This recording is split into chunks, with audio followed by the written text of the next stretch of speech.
Hello, everyone. Welcome to Durrett Steak. It's finally NFL playoff time where I go over my NFL predictions. I'm going to be going over it on a week-to-week basis. For me personally, I'm going to go like throughout the whole playoffs. But for you guys, I'm just going to go week-to-week basis. But before I go over my predictions, I wanted to discuss real quick my thoughts on the national championship game between TCU and Georgia. Um, and while I was wrong, I thought TCU would cover at the least, and they did not. I mean, I did say in the end that Georgia is the better team; they should win and all that. I just thought, TCU looked like a team destiny, but they're just like all these Cinderella teams. Like they go on this nice magical run, but at some point against a better team, falters, and that's what happened in this case. Um, so it's unfortunate for the underdog there. Congrats to Georgia on being back to back, and they should be the favorites once again next year, despite losing Stetson Bennett and others. So we'll see how that all works out for next college football season. I'm always looking forward to it. But now it's time to go over my playoff predictions. So let's get started in the AFC.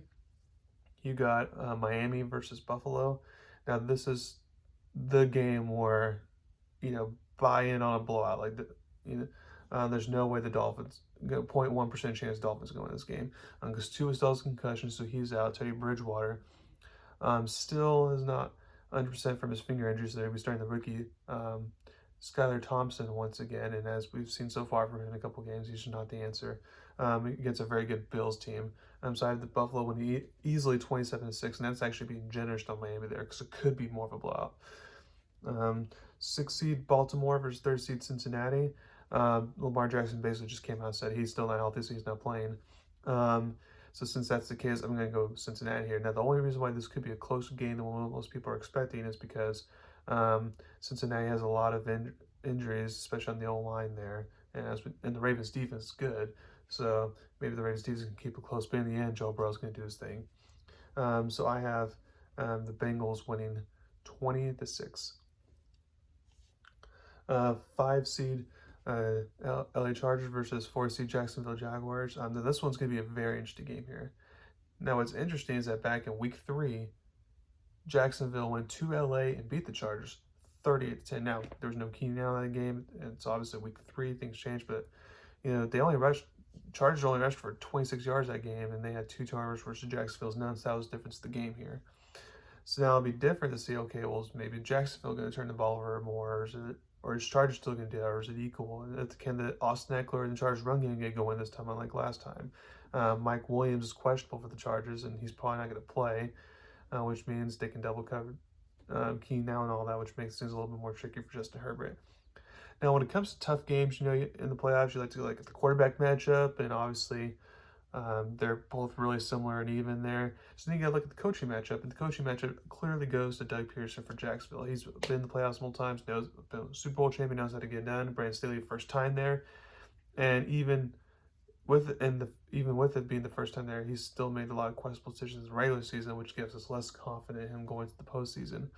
So it's again a close game, but I'm going to go with the home team. I'm going to have Jacksonville win 21-20.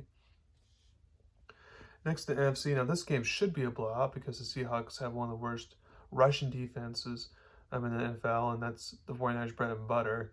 But there's a couple reasons why this could be close to what the experts are thinking. One is that, Brock Purdy, first, rookie quarterback, you never know how that's going to go. Now, it's the first time for Geno Smith as well, but at least he's been in the NFL for a while and all that. Second,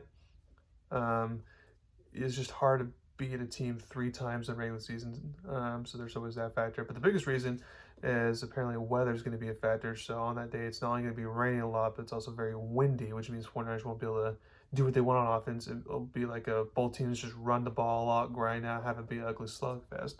So that's why I'm going to have 49ers win, but not by as much as you think. I'm going to have them win by just 17-7. Next, you get the New York Giants versus Minnesota Vikings. This one's going to be a close game that comes down right to the wire. That's what happened when they played just 3 weeks ago. The Giants outgained the Vikings in yards that game, outrushed them. But the difference was Giants had 2 fumbles, 2 turnovers, and the Vikings had none. So that was basically the difference of the game. And the Vikings kicker was clutch and made a 60-point field goal. So I feel like it's going to come down to something like that once again.